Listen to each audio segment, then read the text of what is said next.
Hey everybody, Adam here from realworldworship.org. It's a blog for everyday average worship leaders. We don't just talk about electric guitar stuff, talk about all kinds of issues that worship leaders face and deal with. But on this channel, we tend to just talk about electric guitar stuff.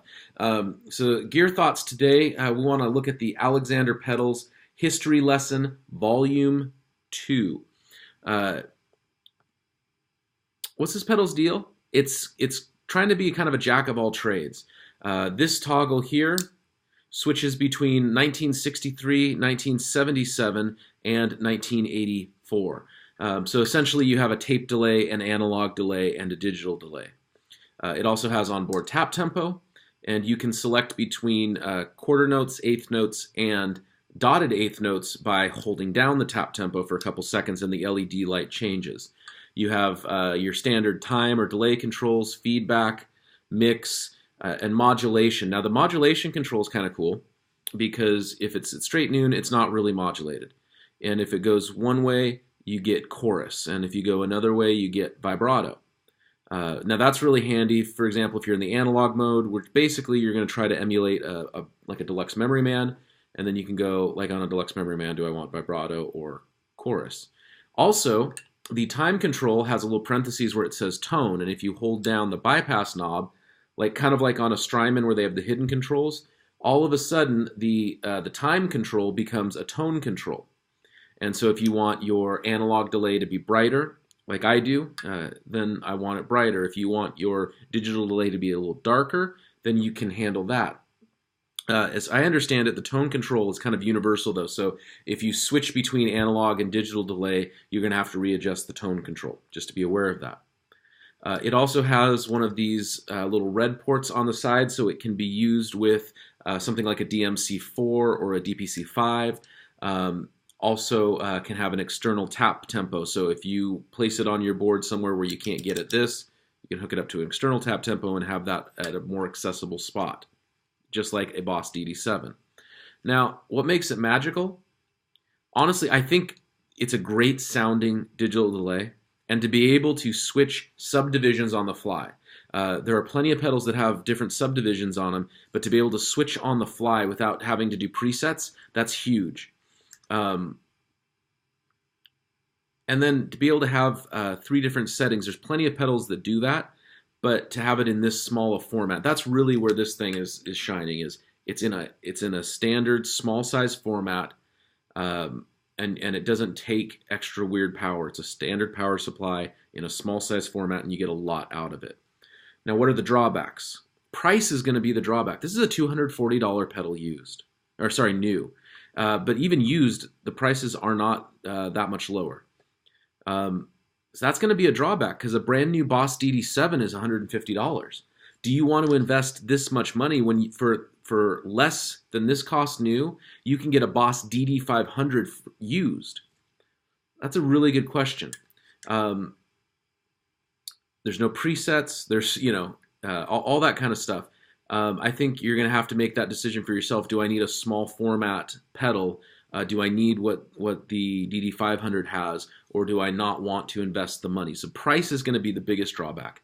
Another drawback is that while it has a time control, has all those controls, the modulation's a bit of a drawback because if you go here to vibrato or here to chorus, it's kind of usable. But the moment you get past 11 or 1 and you start going this way, even just a little bit, it just becomes unusable. Honest truth. This is an unusable setting, and it shouldn't be. And it's a little bit annoying. It kind of makes me wonder, would it have really been that hard on the Volume 2 to have put in secondary controls for depth or speed for the modulation? But it's a good sound if it's just not super usable. And I'm all for having weird options, but the weird option to me should be sitting down here on the control and not here. That's just my personal opinion. How do I approach it? I think the best way to approach it, and I've mentioned the DD7 on purpose, I approach this thing as a fantastic digital delay. I think this thing sounds far superior than the Boss DD7, and I've A-B'd them. I think this sounds better. I think it gives you more control. You can have modulation throughout. There's not just like a modulation setting like on the DD7.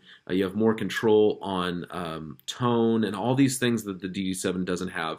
The DD7 does have onboard tap tempo, but it's not super usable. This is. You can switch between subdivisions. That's awesome. Like I could go quarter notes on one song and then switch to dotted eighth for the next song. Fantastic. So I look at this as a killer digital delay. It also happens to have a tape and an analog setting. The analog setting is very good.